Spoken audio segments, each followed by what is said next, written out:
नागपूर हे खऱ्या अर्थाने पुढच्या काळामध्ये एक आंतरराष्ट्रीय शहर म्हणून डेव्हलप होणार आहे. एक एक इंडस्ट्रियल डिस्ट्रिक्ट, एक कॉमर्शियल डिस्ट्रिक्ट, एक बिझनेस हब नागपूर तयार होत आहे.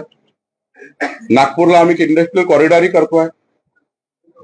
आमचा जो आउटर रिंग रोड तयार होतोय दुसरा, त्या आउटर रिंग रोडवर मोठ्या प्रमाणे कॉमर्शियल डेव्हलपमेंट होणार आहे.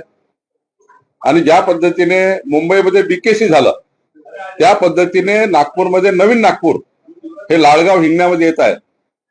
हे एक बिझनेस सेंटर होणार आहे, बिझनेस डिस्ट्रिक्ट होणार आहे. आणि त्यामुळे नागपूर हा आता सर्वांकरता एक महत्वाचं सेंटर झालं. आमचं नागपूर देशातून कुठल्याही कुठूनही येण्याचा प्रयत्न केला, दिल्लीवरनं गेले, चेन्नईवरनं गेले, बेंगलोरवरनं आले, मुंबईतनं आले, पुण्यातनं आले, आमचं नागपूर 1000 ते 1200 किलोमीटरवर सेंटरमध्ये आहे, 0 माईल आहे.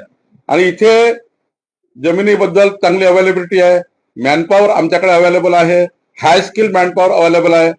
1-1.5 लाख 2 लाख मुलं या ठिकाणी आताही रोजगाराला लागू शकतात, इतका मोठा मॅनपॉवर आमच्याकडे आहे. आणि त्यामुळे नागपूरवर आता सर्वांचं लक्ष आहे.